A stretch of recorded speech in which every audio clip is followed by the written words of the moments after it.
You asked for it. Here it is. It's a podcast from Apathetic Enthusiasm. In this episode, we're running headfirst into all sorts of new hobbies and distractions and D&D. I don't know. It's gonna be a great episode. I'm sure of it. I see what you did there. It took me the entire intro to figure it out, but you said running headfirst. It makes sense. Yeah. Hey everybody, I'm Travis. Hey everybody, I'm Brandon, and welcome to Apathetic Enthusiasm, a show for you, a show for us, a show for everyone that you know. And there are so many ways that you can tell everyone you know about this show. I don't want to jump right into that though. Why would we get that out of the way first? Yeah, who needs housekeeping? I want it to be interesting when people show up. Yeah, I want them to be like, "Hey, here's a new show." They're already talking about their social media stuff. Ugh. I don't even know if I like them enough to follow them, let alone follow their social media. But whoever's saying this is kind of weird. But yeah, welcome to the show, Travis. How are you doing? You wanna lead the way on that? Yeah, sure. I'm fine. There's two questions good. there. There's two questions there. I would like to lead the way, and I'm doing great, Brandon. Thank you for asking. I'm feeling good. Okay, so I had a long weekend. I took a little bit of time off work. So I'm wrapping up the fourth day of a 4-day weekend. And it's weird when, I don't know, like sometimes on a long weekend you feel really rested. Sometimes you're like really productive and you feel really accomplished. And I'm just in this weird like gray area where like I did a lot of things.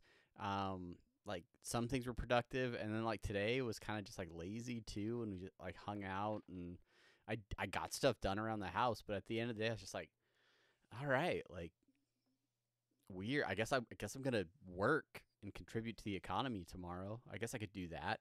Isn't that so weird? Sometimes when you start the weekend just so productive that by the end of it you have nothing to do anymore. All your chores, all your miscellaneous things that your spouse or your kids want to do are out of the way, and I don't know what I want to do with this free time anymore. I guess I could paint something. I don't know, like. And even then, I could paint. I could work on a resume. I could play Xbox, and then you spend about 45 minutes to an hour thinking about what you want to do. That the next thing you know, you wake up on the couch and it's been 3 hours. Yeah. That was funny. Like it was about 2 hours before we were supposed to start recording, and I was like, well, I ate dinner. What could I do between now and when we make a podcast? It's not really enough time to paint. And then I was like, well, actually, no, that's plenty of time. I could easily add a few thin coats to this mini, and then still have plenty of time to get ready for a podcast, and especially a podcast as deliberate and intentional and structured as this podcast. I really have the time to put all that in. So there's so much time. I want to talk about all the stuff that happened basically this weekend, but let's go ahead and get after the things that we have to get this out of the way, folks. I call everybody folks now. It's our contractual obligations as podcasters. You can find us over on social media, starting with Twitter at Apathusiast. He is at Jugglemino. I am at Barnyard Cruise. Facebook.com/Apathetic Enthusiasm Show. Email is apatheticenthusiasmshow@gmail.com. Instagram, apathetic_enthusiasm. Website, apatheticenthusiasm.com. You can find us on twitch.tv/Apathetic Enthusiasm Mondays or whenever we do decide to record. And following that show, we are on YouTube, youtube.com/Apathetic Enthusiasm. You can buy our affection $1 at a time out of 25 to 30. It's at TeePublic, apatheticenthusiasm.com/shop. We also have a Patreon, patreon.com/Apathetic Enthusiasm. And if you want to help us survive, or if you want to start your own podcast, more importantly, head to blueberry.com and use the code AEPOD for 2 months. It used to be 1 month, but now it's 2 months free. Double the value of podcast host. Boom, boom, boom, boom, boom. And there you It's go. done. It's out of the way. We can move on with our lives. Thank you for sticking around. Thank Brandon, you. while you were talking about buying our love, it made me think about hearts. And it made me think about making Valentine's a Day. heart. Oh. No. That's the day that we skipped podcasting last week. That's right. Talking about making a heart shape with your hands. If I was to say, Brandon, make a heart shape with your hands, okay, Brandon is doing the classic all four fingers up top, curved with the thumbs pointed down in a somewhat curve. That is his heart, right? That's the heart I've always known. I've done for a long time. But the kids these days, they're different. They're my oldest makes a heart with like the index fingers and then just like the middle fingers, and it's like that's the thing. Or yeah, that's got to be that. Yeah. That's like the new heart. That's what the cool kids are doing. So we're part of the different generation. Different generation. Yeah, Travis, we go like this with our pinky and thumb out to pantomime a phone call, while the young people just put their hands up like this now, flat palm. Do they? Yeah, there's like studies about that, about how kids, especially like very young children, like behavioral psychologists and stuff will be like, okay, pretend to be on the phone, and they will just put their hand up like that because they don't know the phones that we grew up with, the landline phones. They just know like iPhones and mini tablet type things. The flat electronics. Yeah. Interesting. Pretty soon they'll just be like, I'm putting my AirPods in, and they'll walk around. Yeah, pretend you're on the phone. I'm on the phone. Buy sell. Alexa, give me that crypto. I need a non-fungible token. Oh God. I don't want to get into that. I never want to dedicate a podcast to that. Good. Hey, Travis, there's plenty of people that have it covered. Travis, do me a favor. On camera right now, hold up the number 3 with your fingers. Okay. So you index middle ring. Index middle ring. Okay. That's how I did it when Chelsea asked and my kid asked. And evidently they saw this on maybe Instagram, maybe on TikTok, something like that, where they said that older men will hold either the 3 with the thumb pointer and the middle finger, or the pinky ring and middle finger. Okay.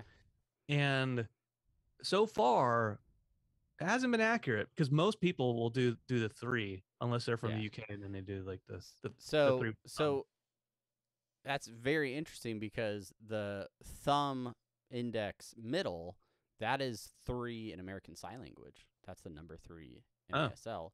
Because if you go index, middle, ring, that is W, right? Yeah. If you're making that OK symbol with your last 3 fingers, that's the sign of a good 3-pointer in basketball. So I don't know.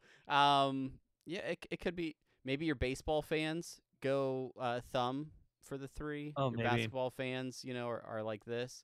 And then the people like us that stay inside most of the time and print miniatures, we're just doing a W. So I've asked a lot of people that question in the last couple of weeks, and the 3 middle fingers are the kind of the standard. And as a matter of fact, I was watching There Will Be Blood again. I drink your milkshake. For the 50 billionth time. And there's a scene in the movie where Daniel Plainview holds up 3 fingers for some drinks.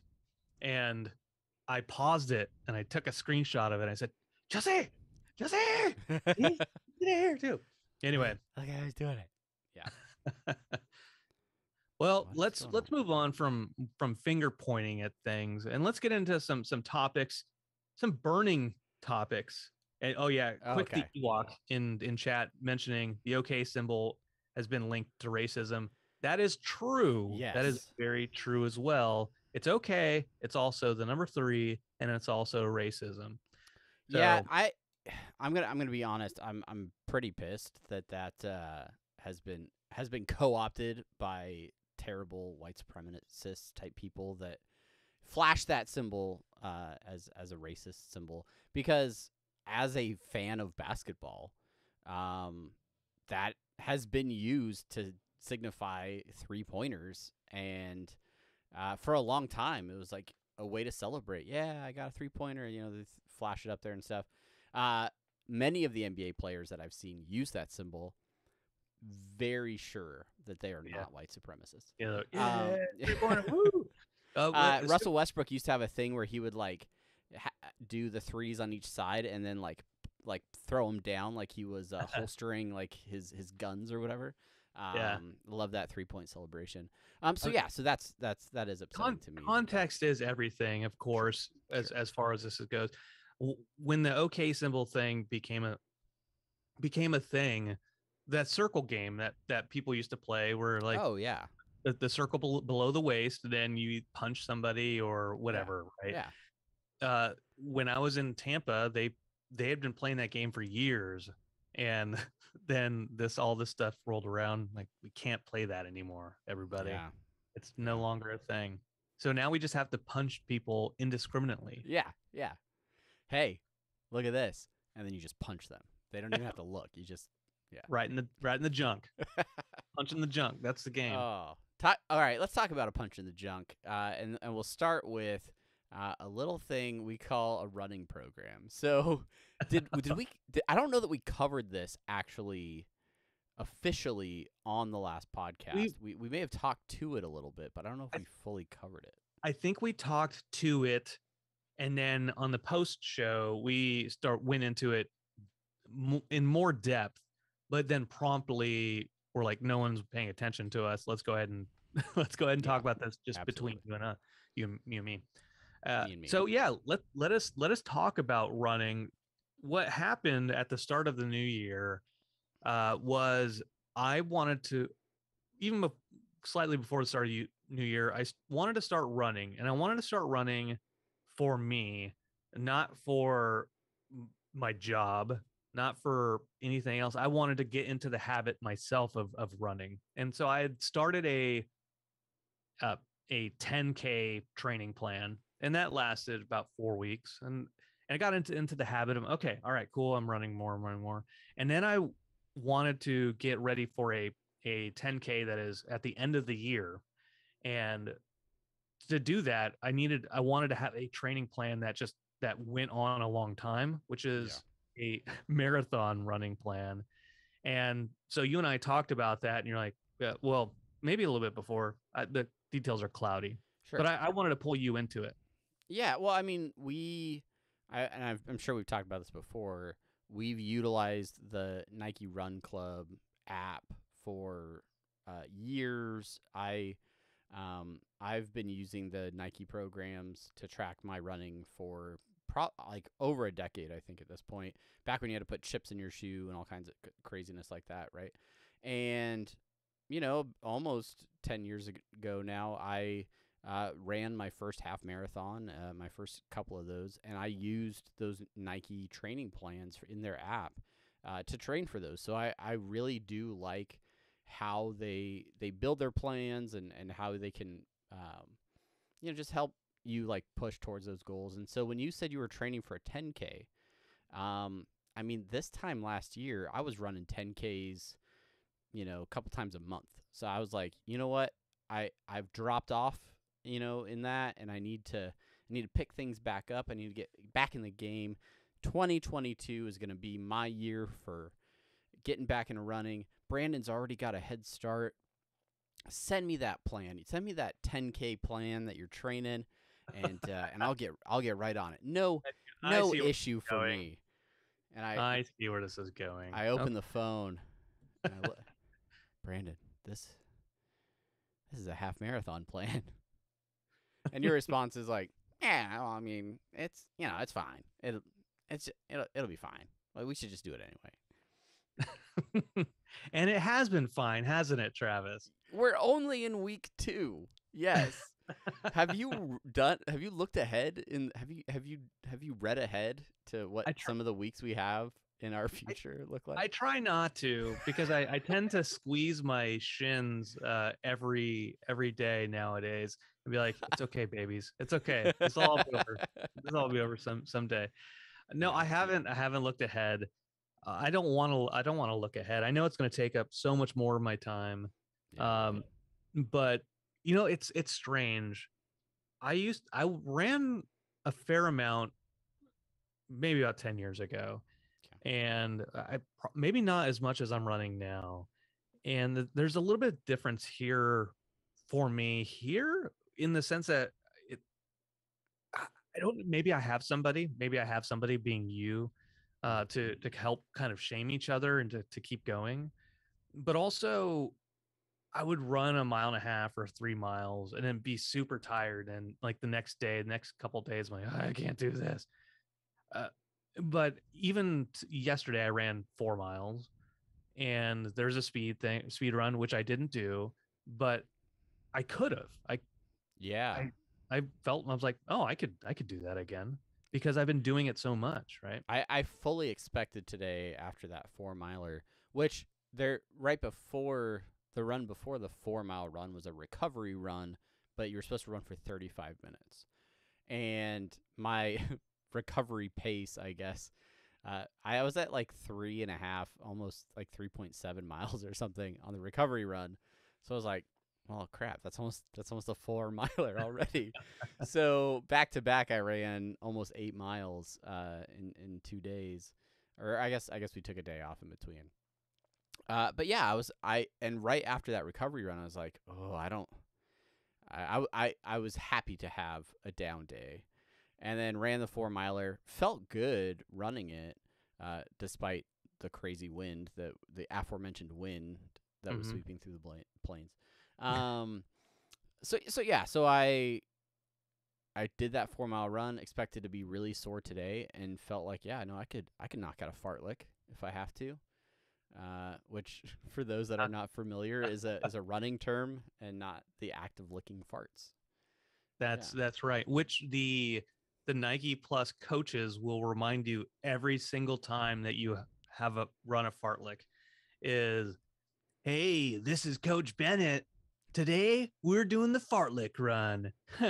It's a Swedish term, but it's not for farting. No, every time. I'm like, yeah, I don't need this. I don't need this. Get it, Coach. We get it. I'm in week 6, Coach. Seeing as you brought him up, how's your relationship with Coach Bennett right now? How often are you running with him, and how do you feel about his unique his coaching style? His coaching style is telling me that I'm the coach, which is cool. I tend not to listen to the guided runs except for the speed runs, with intervals and fartleks. So speed runs primarily. If it's a long run, I don't need them periodically motivating me because I know I'm maintaining one pace and I don't need the motivation necessarily. But if I'm doing a speed, they're kind of leading me into, okay, now cut it off here. Now go ahead and in your recovery pace. Yeah. And now we're going to go into the next one. Yeah. It saves me a little bit of mental effort while I'm running to know which one I have to go into next. Absolutely. Yeah, no, I agree with you completely with that. I would hate to have to manage that on my own with the intervals and speed runs, where if I had to be like looking at my phone or being like, oh, that's a minute, and now I know I have to like drop it down or pick up the pace. Just having that in my ears is way easier. Do you use the guided coaching for anything else? For the recovery run, I passed on it. I did not do it for the last recovery run. I did for the first recovery run this week, which was only like it was only like a 15-minute run. Like it was short. And all of the coaching for it was just, hey, here's the different runs that we have to look forward to this week, and here's what we're going to focus on. And so for that, it's just kind of like, all right, that didn't really help me in the run, and it just interrupted my playlist more than anything. So I don't think I will use it for recovery runs much anymore, but I will say, like, I did use it for the 4 mile run. And I would say that it does help me. I do appreciate the coaching as cornball as it can be sometimes, and some of the jokes that they try to sneak in there and things. Yeah, it's just cheesy occasionally, but Their jokes are like somebody trying to joke on a Zoom call yeah, where a scripted Zoom call. there's no feedback back to them to where they know that they're doing badly or not. Yeah, But sure. I'm like, okay, yeah, nice try. Nice try. Keep and sometimes you get an ironic chuckle out of it just Yeah. because that joke was very bad and I'm running and like, okay, all right, okay, that's stupid. But I I think what it does for me is it replaces my inner voice with the mm, inner voice of a running professional, yeah. which I will say my inner voice when I'm running now, because I've done a lot of those guided runs in the past, I do some of those mental checks on myself already where I'm like, all right, how is my breathing right now? How are my legs feeling? Am I getting more sluggish? Do I need like so I already do some of that out of habit, but that is the thing that I actually do appreciate about those guided runs is it's training your mental, checklist for when you're running because and it may sound cliche or things like that, but a lot of running is really mental, and your body will often kind of just get into a groove or push past certain things that you feel like you can't really do. Obviously, I'm not saying anyone can jump off the couch and go run a 10K and feel great, but if you've trained your body enough, there is still a mental barrier that you sometimes have to pass through. And I think that those guided runs do help you build that confidence, check in with yourself, and give you the right things to think about to help you finish out some of those runs. Yeah, the mental walls and barriers that exist, it does sound cliche, but it it's true. Just as a small example, I might be so in my head about running or my speed and just like focusing on my legs, my breathing, and I'm tired or I shouldn't keep your head up, Brandon, and don't look at the road or whatever it is. And and then somebody will be mowing their lawn or just in their driveway as I run past. And then I pass them up.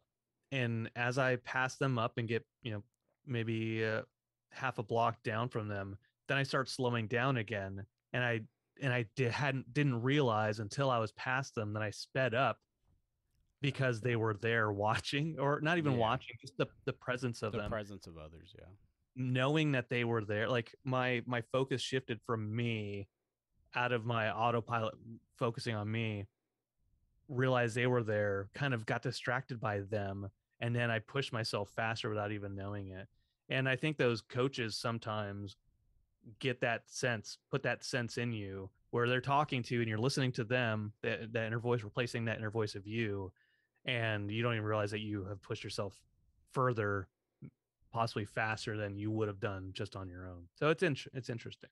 yeah, and I will say off the 4 mile run, I would say the last mile, almost mile and a half of that run, the coaches were not going into long, several minute descriptions. They were like, "Hey, you've got, you've got 1,000 meters left.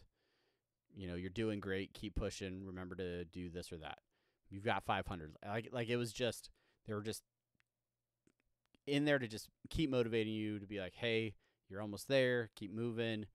I'll see you at the finish line." Blah blah blah. So I don't know. I will continue to probably use it.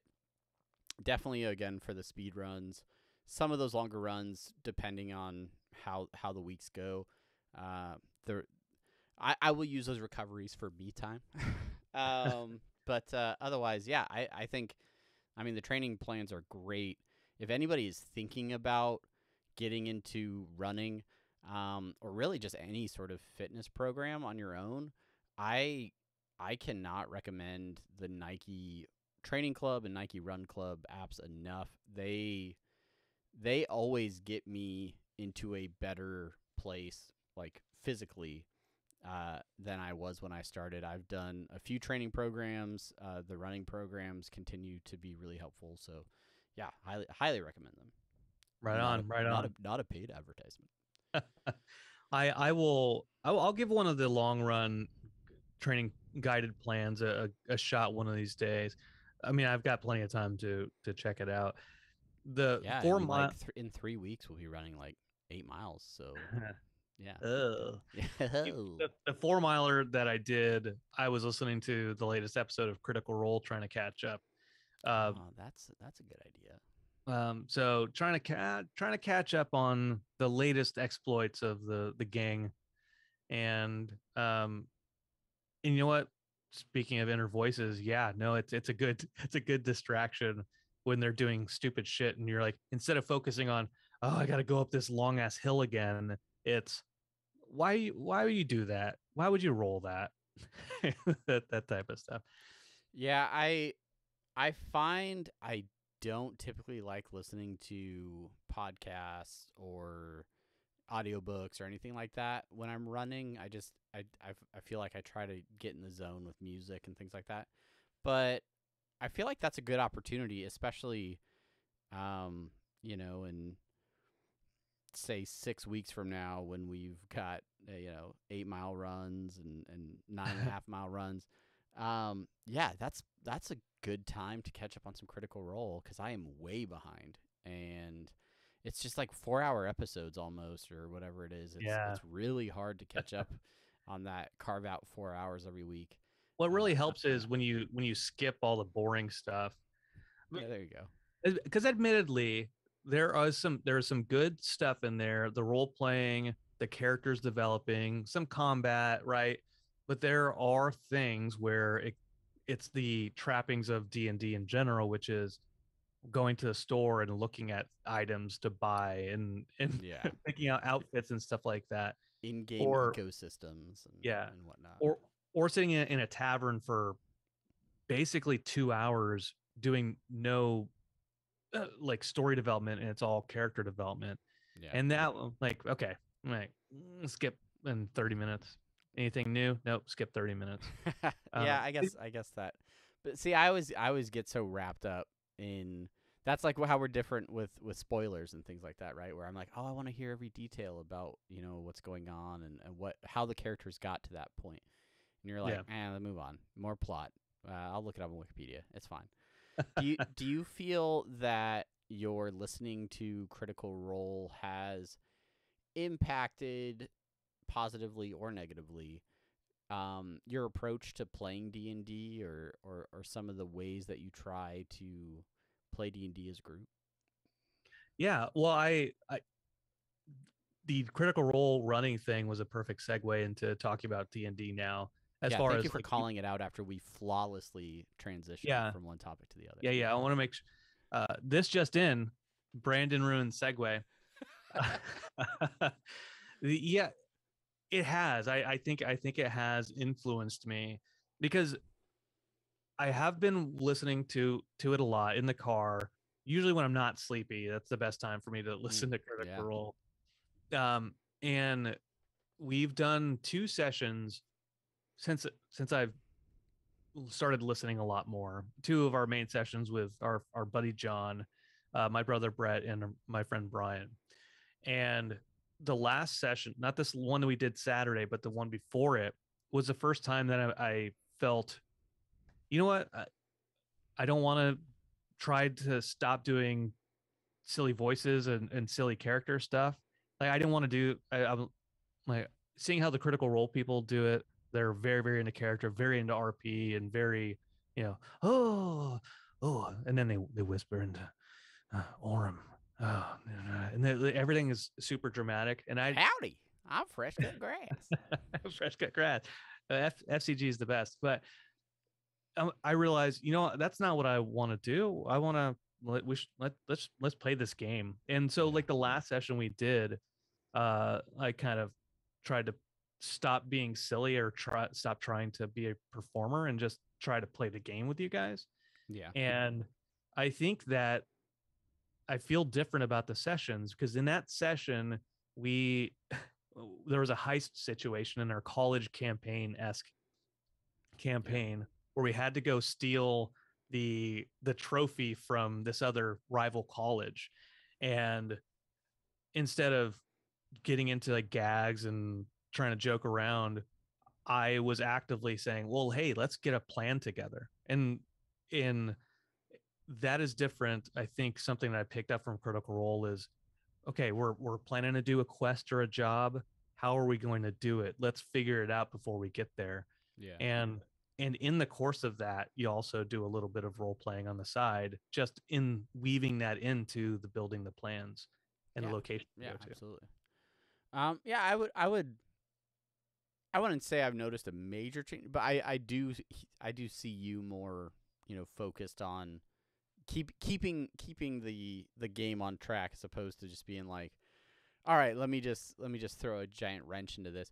Your brother is a little bit more still aligned with that, where he's like, let me just be chaotic at times, and let's just do something off the wall or immediately kill somebody just because, like, why not? We're adventuring, which a lot of D&D players do, and is fine, is a way to play. But there was almost like a little bit of brotherly communication.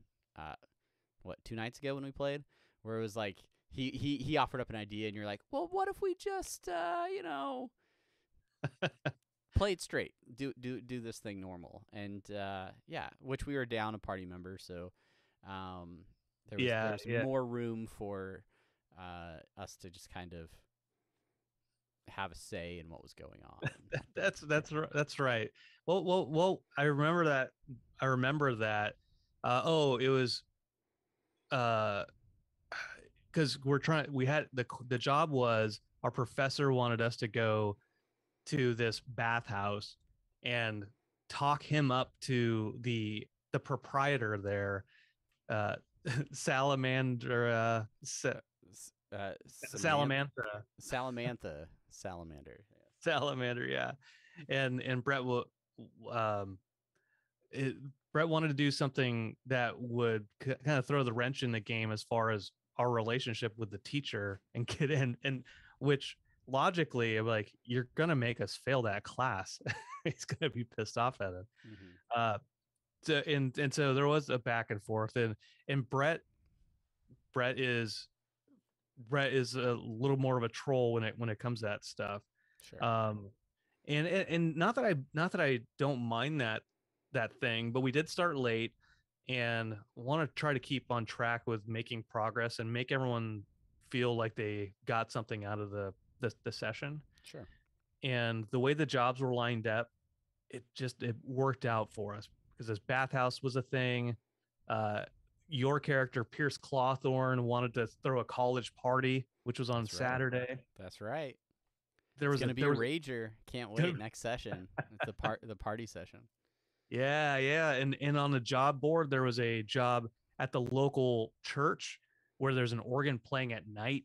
And so we did this whole thing where we walked over to the church and then we talked to them and they said, it happens at midnight. Like, okay, well, we have to kill some time. So then we went to the tavern, and then at the tavern, we saw a bunch of characters that we'd already been introduced to over the last couple of sessions. We did some role playing. Salamantha's daughter, Sally Salamander, was there. Who was who's in our rival in school, right? From our group. So that was good stuff. She was disgruntled to be working a part-time job while in community adventuring college. Yeah. And just there was all the talking about weaving the role playing into the actual questing of the game. That was very apparent to me this last session. Yeah. And then also I won a shack. Yeah, that was really fun. And honestly, it was something that popped into my head from listening to Critical Role, where they would they do something called rollies, right? Which is just like an in-game game where they roll dice against each other, and it's one of the ways that they gamble, or their characters gamble against each other. And so we were genuinely trying to kill time to wait for this haunted organ to fire up. And we're in a tavern. I was like, "Hey, is anybody playing cards? Is anybody?"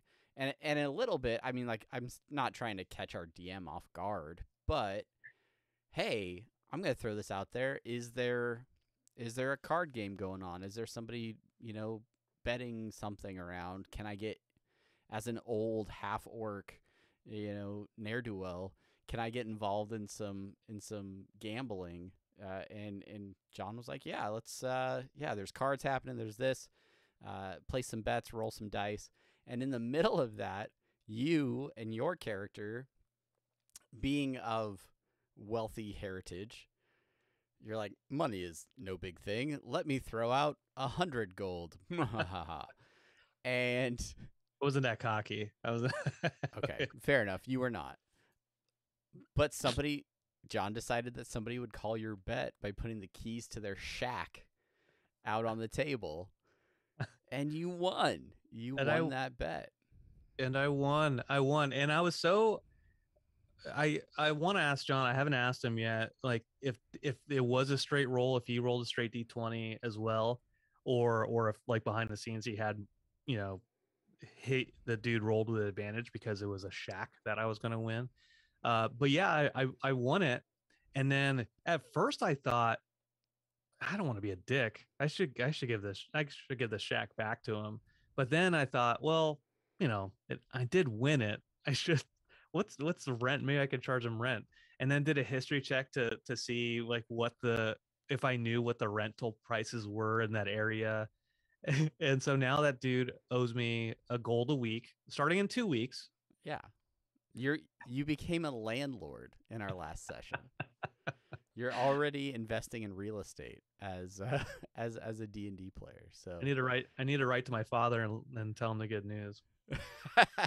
That's awesome. I really like our sessions. I think we got a great group right now that we're playing with, and it's a fun environment. I think for John is incredibly talented and very familiar from where we are now from where we were as D&D noobs, a few years ago. He just does a great job of, developing fun and interesting premises and one-off adventures and things like that. And the whole Goblindale Adventuring Academy is he just continues to build on it, and it just keeps getting better. So it's a lot of fun. And now we're leveling up to level 4, right? Getting stronger. Figuring out these new spells and new abilities, and yeah, it's gonna be good. It's gonna be good. Today I DM'd for my wife and 10-year-old. All right. And so that using the essentials kit, which is the Ice Spire with the dragon. There you go. You got it back there. As I knocked Morty off the shelf. The kid, he rolled a turtle. I pulled his character off D&D Beyond, built him a turtle wizard, and my wife is a Kenku rogue. And it's pretty fun. It's her first experience playing D&D. He had played like the D&D kind of board game, which has D&D factors to it, but it's not pure D&D. Yeah. And it's a gateway game. Gateway, exactly. Yeah. They're in the town. They're at the job board. They took a job. They went to tell these dwarves that there's a white Weiss dragon flying around and they need to come back. And they said, "Hey, we'll go back, but if you can help us clear out this temple, there's some monster in there."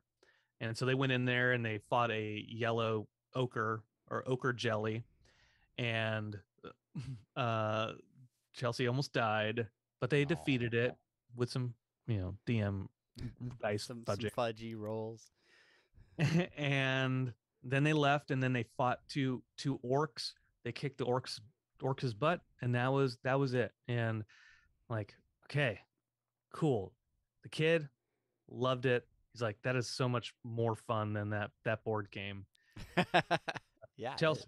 Chelsea is not. I don't know if she's super convinced yet. We were distracted because we're in the middle of trying to buy a house at the same Oh time. yeah, Um, that can be very distracting. Yeah. but I think we're gonna keep going, and I'm gonna keep them going as well. So, which will come in handy, especially for the kid when you and I co-DM for our kids collectively. Yeah, my son has mentioned it a couple times this week. He's like, "Hey, when can we make my character? When can we do this stuff?" So, I my goal is to get that done this week. He was watching like a random YouTube video, and then he just turns to me. He's like, "Dad, are there like monkey characters in D&D?" And I like look it up, and there's some like homebrew like ape type and I'm like, yeah, you could obviously just take stat blocks and characteristics from another thing and homebrew it out. Like, yeah, you want to be a monkey dude? Yeah, we'll work it out. Like, we'll figure it out. His first time playing, he was a dragonborn, and he just thought his guy was so cool. My oldest, she's really more focused on the minis now. she I was like, yeah, we're going to make a character. And she's like, well, once we do, can you print a mini of it? I was like, I probably could. And it would probably be very helpful if we were playing in person to have miniatures to move around. So yeah, that's something that we can do this week. And yeah, I don't know, get the whole family involved. Nice, So, nice. yeah. I forced John to let me into one of his other campaign one shots. So I'm making a walrus creature eventually to help out those characters. Just one shotty just to F around. I don't Can have I time tell to you do that more campaigns. that is a comfort zone I have not breached yet, and that is playing Strangers. games with other people other than our group. Oh, Yeah, I don't know. I feel like our flavor of D&D is probably pretty standard for how most people probably play. But for some reason, I just think of it as ours and what we do. Even though I could literally listen to podcasts of people playing, and it's not very it's different. us. Yeah. It's essentially the same. So my thought is like, all right, I'm gonna go. Like, I certainly don't have these books memorized, and I think that's apparent as we play as a group. When I'm like, what are my spells again?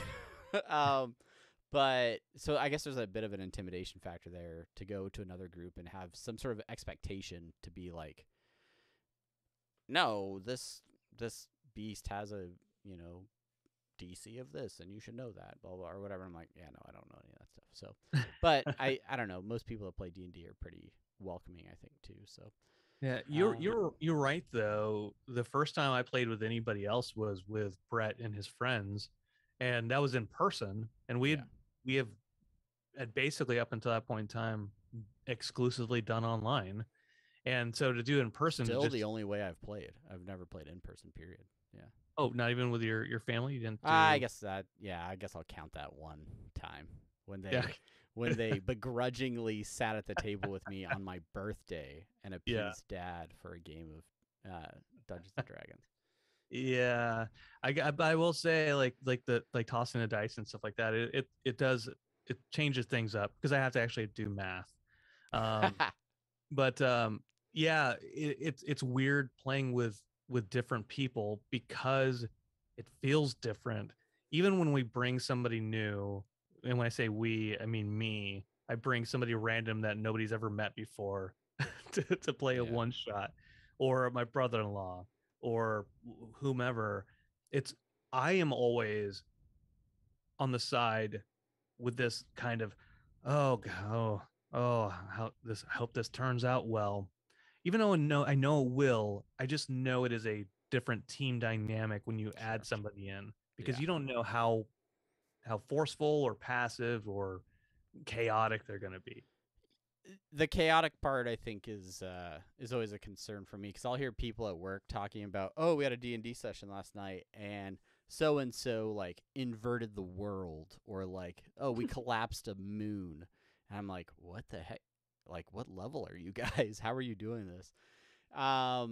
And meanwhile, we're like, let's tease our classmate at the tavern. Like, like we're a little bit more, I don't know, innocuous. But yeah, I think everybody's gonna have different play styles, and I think you can feel that out, and over time, over the course of an hour or so, you could probably, I don't know, I'm a bit of a chameleon in terms of how my social interactions, so I kind of try to go to the same level as those around me, and so yeah, I just feel it out, and and for the rest of the time.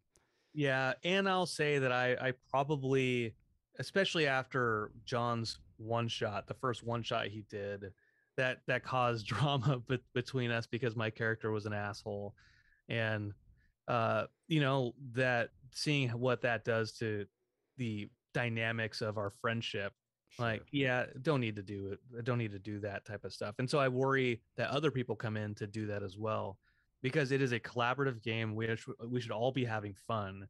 And if somebody's screwing around and screwing with everybody else, then I'm kind of hesitant about it. So Yeah, I've far, heard a lot of stories of games that go that way, and it makes me like, I don't know if I want to be part of that. But yeah, maybe there's the other part of me that's like, I want to play in a group of 8 people. Like, I want to try that. I want to see what it's like to be in a game with like a full party and lots of, I mean, we've name dropped Critical Role enough times, but they have a lot of different people, and sometimes it's a lot because everybody's trying to get their piece in there, and sharing time with everybody can be challenging with a larger group, but it allows for some of those holes that we find ourselves in terms of, well, we don't really have a healer, or we don't really have somebody with a lot of damage dealing or things like that. Our party's doing okay for the 3 of us, but a couple of extra people wouldn't hurt in terms of covering our bases. So yeah. I would say that for us, there's the Air Force Gaming League on Discord. A bunch of Air Force dudes. I've done a couple of one shots with them, and they're welcoming, they're friendly. There's a bunch of them, and everybody wants everybody else to succeed, especially because they know that they probably know somebody that they work with. That's fair. That's fair. What's the thing called that's like the official D&D? Like, is it like a venturing league or something like that? Yeah, adventuring league. Yeah, Yeah, that's where you actually like Adventuring you have to like track your character and all the games you play in and stuff like that. Yeah. You progressively, but you can like take that character around to like different parties and different games, so long as you, manage it correctly. Yeah. And you can. That's interesting to me. That I feel like is would be a big step out of my comfort zone. But I think that would be interesting to play with that dynamic and understand leveling a character past level 5, which I feel like I've never really done. I think we started at like 5 once or something, but yeah, I early on when we started playing, that was kind of one of the things that was interesting to me, and that I had hoped that we would be able to do, is even if we had like a series of one shots, which essentially a campaign is a series of one shots if we really stop and think about it. But the idea was if we had a character, a consistent character that we can, move over here, pull them into different worlds, essentially all the things that you, me, John, have done. It's all connected in weird ways. sure. And so like my first character, Healy Dan, then Lou Gossett Sr., the Turned out adopted. to be his father. Yeah.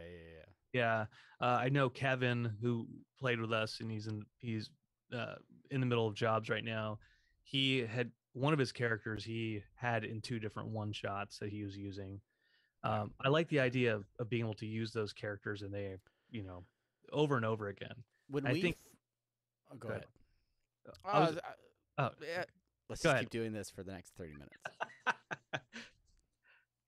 When we played the initial starter set, I would say that really was, while it may have felt like a series of one-shots, it really was a campaign in the sense of there was an overarching story where each of the one-shots, maybe it was go to this dungeon, rescue a person, but that person had information about another place, or they were trying to go find this, temple, this dungeon for a specific relic, things like that.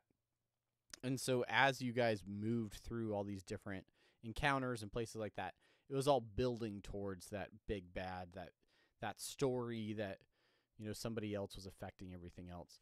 To me, I like that idea. I think I would love to get into a situation where we played characters for a long period of time that worked through campaigns like that. And maybe, I'm not saying this is going to happen, but let's say we get through Goblindale and we all graduate. Do these characters then go off as a band of adventurers to other places for, various reasons? Do we just shake hands at graduation, add each other on Facebook, and then never talk again? Like what happens? So, do they get a teaching gig over at a different college and they find Montana James teaching there? Yeah, that's right. I forgot about old Monty James. Oh, yeah. Monty, yeah. That's the cool thing about D&D, and listening to Critical Role. They have callbacks to all of their previous campaigns, all their one shots, all these different things that we're in season 3, and they refer to a lot of stuff. It goes past my head, but then John was like, "Oh, did you listen to this last episode?" And I said, yeah. He's like, "Well, this gnome character, that's a reference to a Christmas one shot they had a couple years back." Like, oh, okay, all right, that makes sense. But there's fun stuff, that is just little bread. Well, and we did that within our games too, where we talk about mushrooms, talk about bad cooks, and all sorts of things. So, real quick. Mm-hmm. I know I asked about Vox Machina before, and you abruptly said no. Still anti the animated Critical Role series on Amazon Prime. Yeah, I'm not interested in it enough. Although I will say they're all talented voice actors. I think that with an actual written script and them doing those characters, probably more tolerable than the idea of listening to them for 4 hours at a time and not make it past their bedroom window. All right, fair enough. I am curious a little bit about. I want to watch an episode or two. Is it just them playing D&D and then they animated over it, or did they take the events of a D&D campaign and then sort of script that out and replay it? Basically, if we were to take what is it essentially improv D&D and then boil that down to a condensed storyline, pull all the thinking and deliberation and dice rolling probably out of it, and then make an animated series out of that. Is that what it is, or is it is it actual just I don't know. It's that to me is interesting. I have to look it up. I'm trying to look at a website to talk about it here. I imagine that it has to be, if not scripted, it has to be at least edited a fair amount, because in order to have a visual medium, you have to have some kind of story beats, beginning, middle, end, and it can't last for 4 hours. It has to be shortened. So even if it's not scripted, at the very least, it is edited to be coherent and succinct. Yeah, I'm with you there. I've seen weird clips on social media where it shows them at the Critical Role table saying a line and then showing the animated character saying the same line. Mm-hmm. And so to me, I'm like, oh, that's okay. That's interesting. I'm gonna watch one. I'm gonna watch one this week, and then we'll come back in a week or two, and I'll update you on what I find out. So it might be like Reno 911, where they took all of the audio, all the video, and then some poor bastard editor was having to put it all together. Yeah, just crying, going through his third divorce because you've just been stuck in the editor's room the entire time. Yeah, could be. All I mean, right. we have other topics that we could have potentially discussed, but wouldn't you know it, we're coming in on close to an hour here, Brandon. So any final thoughts or quick topics you wanna touch on before we get out of here? Final thoughts. I would say the last episode of Rounding the Bases is going to release here on Wednesday or so. Old Robbie, old Matt, they are heading to greener pastures, which I don't know what those pastures look like. Matt is a newscaster, as you know, and he works for television, and so doing a podcast on the side probably isn't the most beneficial for that or acceptable practice. Sure. And so he needs to support his family, so he's going to run off and do that. And Robbie is going to continue thinking about his creative avenues further. And who knows if I'm busy later on down the road, good handful of months, perhaps a year, maybe help him out and get him started on something else. But Beautiful. no promises, Well, Robbie. No promises. Piece of shit. I will say congrats to those guys on a great run. I mean they had a good following there for a period of time, and I appreciate them coming and being part of this show before they hit those greener pastures. And best of luck to both of them. Best of luck. And as always, to everyone listening, everybody who stopped in briefly on Twitch to listen to us, thank you so much for being a part of this. Even if it's for a second, the support is felt and appreciated. So thank you. And now I'm going to go eat some macaroni and cheese. Ooh, delicious. Delicious mac and cheese. Stouffer's. Oh, all baked up. You got breadcrumbs on that stuff? Ooh, I don't, but I might. I might go get some bread crumbies. I had some sweet ramen today. It wasn't sweet, it was spicy. It was what is it? The Shun? No. What is it? It comes in that red package. The show.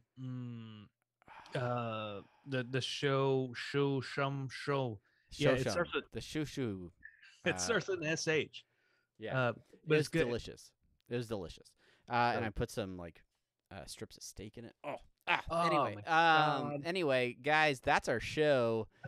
Thanks so much for listening.